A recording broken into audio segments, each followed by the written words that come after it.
Hey, this is Cool Trains in Montreal, and I'm going to show a little bit of Chessie System today.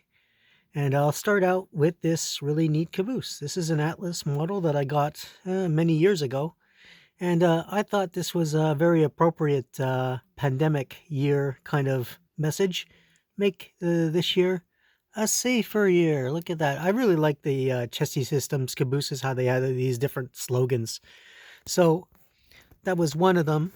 I have one more that has a slogan, but I don't think I have it. Yeah, here it is. This one is last in the train, and what is that?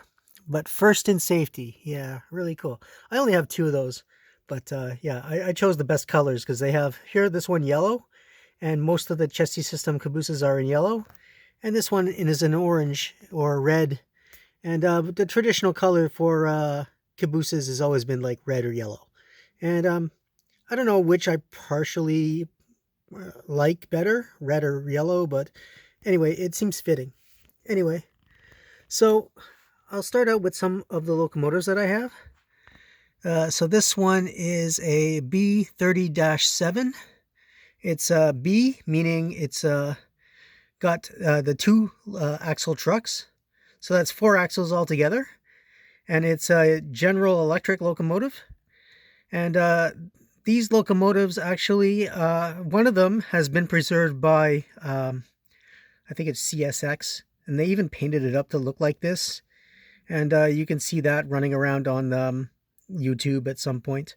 These were locomotives that were built brand new in the 1980s, I think around 1985.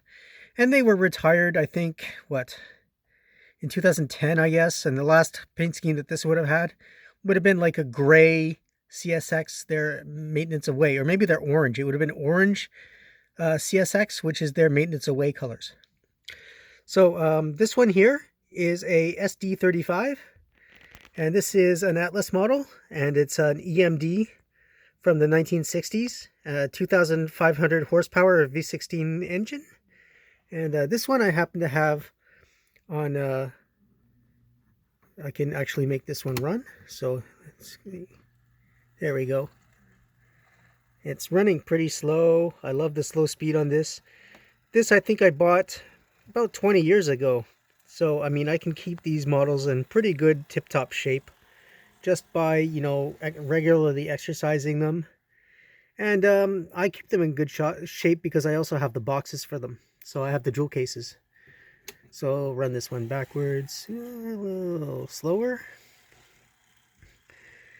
Yeah, the slow speed on these models is great. Atlas, they make a pretty good model as far as end scale goes. And that's one of my favorite actual locomotives. I'd like to have had two of them. I only have one. I only have the one SD35. But these would make a great match set. So at some point, maybe I'll find another one and get the second one. And I love it with these little shorty cabooses. Chessie System and D&H, I think, would be the ones that would best suit these little short cabooses, Northeast style cabooses. Otherwise, most railroads I have would be better with these international type cabooses. I mean, personally, I like the international cabooses better. And I also like these ones too. This is more of a Southern Pacific prototype caboose, this bay window caboose. But I love the Chessie System logo. Just something that screams 1970s. And it's really cool. Yeah. So in the back here, you'll see this Chessie System car. These are all covered hopper cars, except with the exception of basically one car here, this blue one. I'll get to that in a minute. So this will be part one of my Chessie System collection, I guess, because I do have a lot of Chessie System, especially the cabooses. So the first car there is a PS2 CD in the Chessie System colors. This would be a grain car that would be really popular in the 1970s. You can still see them running around today, actually. A lot of them will have like a kind of ghost railroads on them. Chessie System might be there as a little ghost or something like that. They would all be rusted out, almost ready to be retired, really. Then we have this short ACF. It's American Car and Foundry. This is another type of covered hopper. It's just a 2-bay covered hopper, so it would be more for cement or something like that. Very dense material. And next to it here, this one says Western Maryland, WM. So Western Maryland was just another one of this Chessie System railroads. Chessie System is basically comprised of the Chesapeake in Ohio, the Baltimore in Ohio, and Western Maryland, and one or two smaller, really weird railroads that I can't remember the name of. One of them was TORS or something like that. Anyway, this blue car here is another Atlas car. This one is a 60-foot auto parts car. It's basically amounts to a box car, and it was a Pullman standard car. Basically an elongated Pullman standard box car. And then underneath the bridge, I think that's another Pullman standard car. I'm not sure of the exact type. PS2, PS1. I'm not sure, but it's a 30-foot car, and it's one of the older ones. It would be something that was probably around in the 30s and 40s, and it's been, of course, these cars have about a 30-year lifespan. So by the 1970s, this would be one of those cars that's probably on its way out, but still very interesting. Again, here's a shorter 3-bay covered hopper car, and it would be similar to what you would have for aggregates, and this definitely wouldn't be for grain. This would be an aggregates car. And here, an international caboose with the yellow Chessie System.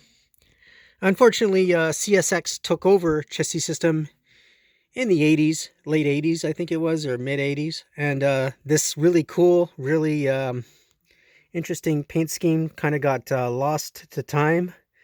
But I really enjoy it, and a lot of people do enjoy it. You can see on the internet. There is a YouTube channel, Dan Cluley, I believe that's his name. He has some really good footage from the 90s in Michigan. And you can see trains like this running around in Detroit, Flint, Michigan, even Windsor, I think. So yeah, there was actually a line that ran from Windsor, Ontario until Fort Erie, Ontario. It was kind of a shortcut line for Chesapeake in Ohio. And basically we had trains like this running in Ontario. Unfortunately, that line is no longer used. But yeah, you can actually say that Chessie System did have a major kind of line through St. Thomas, Ontario. So there was a Canadian small subdivision of Chessie System in Canada. And I have seen footage of these kind of locomotives, the big GEs and stuff like that, that were most prevalent in, say, the Appalachian states, even running in Canada. Yep.